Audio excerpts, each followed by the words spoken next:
80 शब्द प्रति minute. Dictation start करते हैं 5 सेकेंड बाद।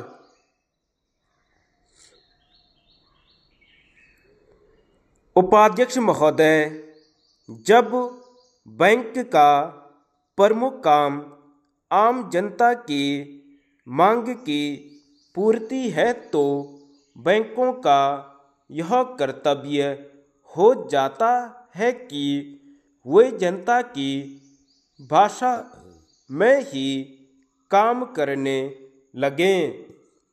भारत में अधिकांश राज्यों में हिंदी बोली जाती है। इस जगह पर कहना आवश्यक है कि सरकार ने भारत के समस्त राज्यों को उनकी भाषा के आधार पर 3 भागों में बांटा, यथा बिहार, हरियाणा, हिमाचल प्रदेश, मध्य प्रदेश, राजस्थान और उत्तर प्रदेश राज्य तथा दिल्ली संघ राज्य क्षेत्र को क्षेत्र कहलाए गए।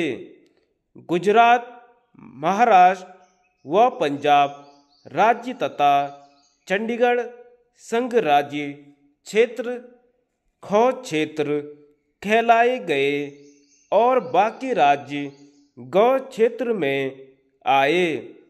इस विभाजन का आधार राजभाषा नियम 1976 है, जिसके अनुसार को क्षेत्र में एक राज्य और दूसरे राज्य के बीच एक मंत्रालय या कार्यालय और दूसरे मंत्रालय या कार्यालय के बीच पत्राचार हिंदी में किया जाए।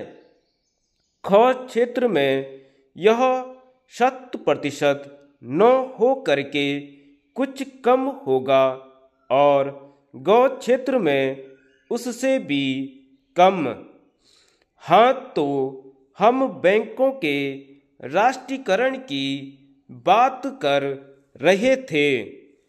जब बैंक की शाखाएं ग्रामीण क्षेत्र में खोली जाने लगी तो बैंक के कामकाज को भी उसी भाषा में चलाना आवश्यक हो गया।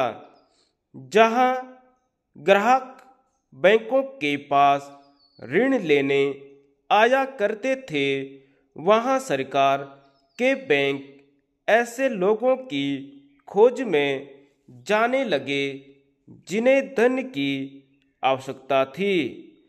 ग्रामीण लोगों के लिए उनकी भाषा में छपे फॉर्म उन्हीं की भाषा में जमा और ऋण योजनाओं के बारे में फोल्डर आदि दिया जाना राष्ट्रीय आवश्यकता हो गई।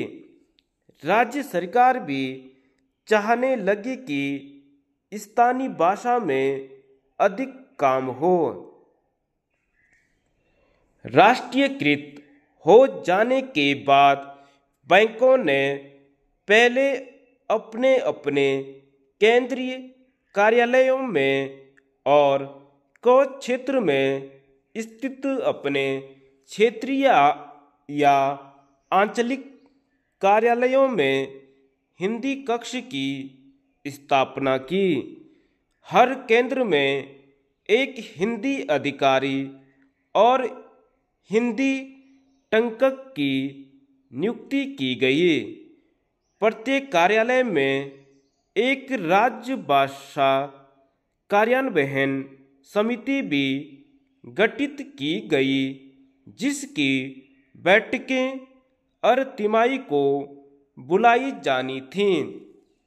बैंकों का पहला कदम था ग्राहकों के काम आने वाले खाता खोलने के आवेदन पत्र, चालान, पासबुक आदि को हिंदी में बनवा दें।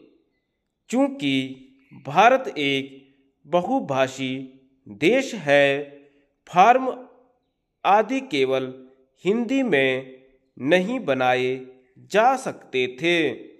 इसलिए हर कदम पर, हर क्षेत्र में द्विभाषिकता, त्रिभाषिकता पर जोर दिया जाने लगा, जो बहुत आवश्यक था। धन्यवाद।